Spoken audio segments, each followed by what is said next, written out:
Folks, in just a minute here, we're about to start our next boom show of the day. And just as a warning, our boom shows are indeed very loud and also have bright flashes of light. So if you do not like those type of things, I would suggest going to another area of the museum. Also, if you are looking for the astronaut, this is not where the astronaut is. The astronaut is up those stairs in the Space Center Theater. I will be here doing shows every hour on the 15th, so I will not be insulted if you decide to go see the astronaut, because this will be the last astronaut presentation of the day. But if you are brave enough to stay here, I welcome you by boom! Love that sound, don't you?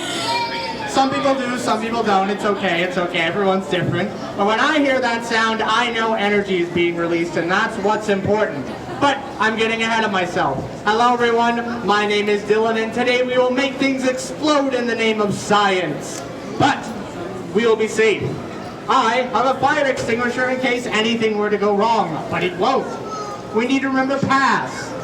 Pull the pin, aim at the fire, squeeze the trigger, and then sweep the base of the fire. But now that safety's out of the way, we can let the real fun begin.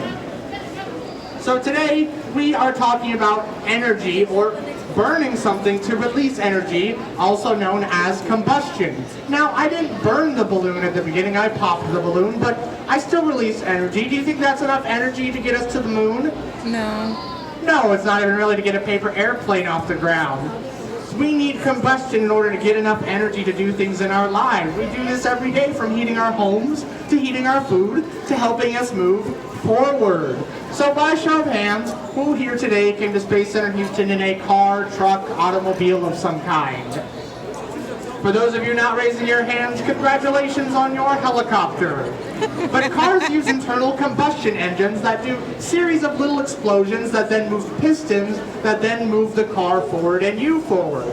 But with rockets, we can't use tiny explosions. We have to use big, concentrated explosions to get the amount of energy we need to get our rockets into space and past the Earth's atmosphere. So today, we're going to learn the 3 key ingredients of what makes combustion possible in order to get our rockets into space. So we're going to use our handy-dandy fire dragon, and our first ingredient is heat. Now a good example of this is, can everyone stick out their arms like this? Then put your hands together and rub them together. If you're doing it correctly, you should smell hand sanitizer. You should also feel the warmth on your hands from the friction. Now, that's not enough heat to generate explosions. So today, my heat source will be this candle. All right, we got our heat. Our second ingredient, of course, is fuel. Now, cars use liquid fuel like gasoline or diesel. There are also gaseous fuels like natural gas and propane, so you normally see those in your backyards for your grills.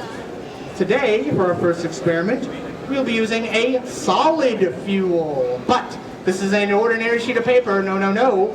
This is nitrocellulose, also known as flash paper. And you're going to see why it's called that in just a second. Now, do any of my brave explorers know what the third ingredient for combustion is? Oxygen. I heard air, but what more specifically than air? Oxygen. The oxygen in the air, exactly. We use about 12 to 20 times every single minute. Now we have all 3 ingredients. We can begin our first experiment. We have heat in the form of the candle. We have fuel in the form of our nitrocellulose flash paper. And we have oxygen in the air around us, or at least I really hope we do. All right, we're going to combine all this in 3, 2, 1. Ooh, pretty, right? But it was over in a flash. Luckily, I have a hidden camera installed so we can see it all in slow motion. You see the fire consuming the paper there, and it's releasing all that energy and that big ball of light that you saw. So, for our second experiment today, rockets use a thing called thrusters to get themselves in the air. You can see a non-working thruster right on the museum floor near the SLS rocket model. I can show you some working thrusters on the screen right here. These are some working thrusters. You see about 3 to 4 of them on the backs of the rockets normally. So today, we will be making our own thruster out of this glass jug. Now it may seem ordinary, but with the right ingredients, it too can be a jet engine. Now, our first ingredient is our fuel. We're using 91% isopropyl alcohol, very flammable. So this is what I always say, kids, do not try this at home without an adult. Also, dads, do not try this at home without an adult. All right, you don't even need that much, only a little bit. Pour that right in. Now this next step is the most important step, so pay very close attention. You take a rag and you wipe all the fuel you spilled on your hands and on the top of the jug. Remember, safety is the #1 rule in science. If you're not safe, how are you going to share your discoveries with everyone later? All right, then and only then do we seal the jug and then shake it for all it's worth. Now this will combine the fuel and oxygen together, so when we add heat in just a moment, it'll create an even bigger explosion of combustion. All right, next we put on our handy dandy fire safety glove, because we do not play with fire. And then we light our match. And be forewarned, this could be very loud. All right, can I get a countdown of 3, 2, 1. Lift off. All that energy rushing out of the top of the jug there. So if we would actually flip it upside down, and all that energy is pushing downwards, it would make the jug go. I see we have some rocket scientists in the audience today.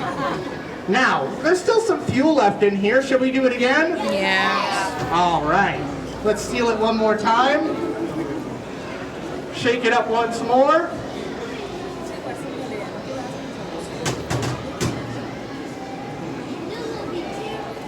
All right, we get our match.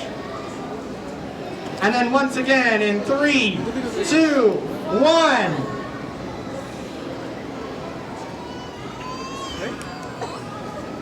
Ooh, getting a little bit of reaction there.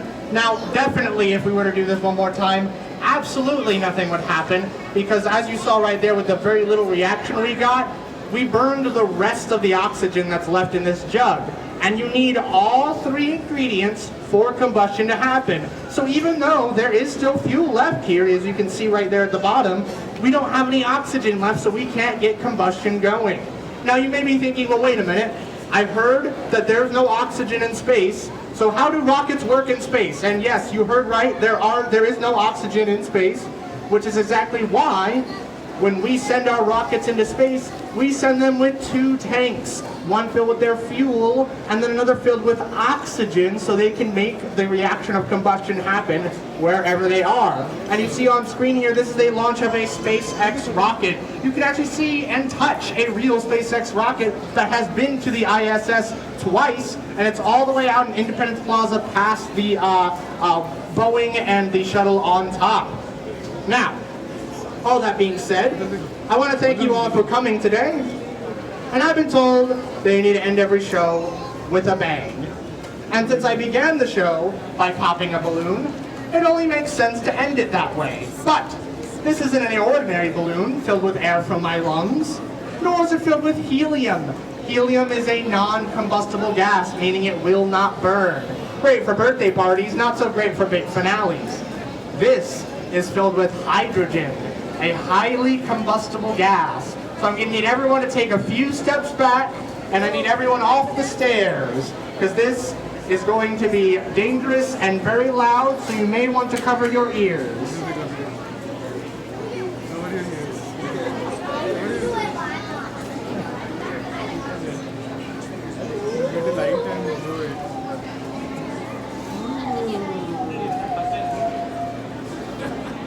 All right, I want to thank you all for coming today and learning about what makes things go.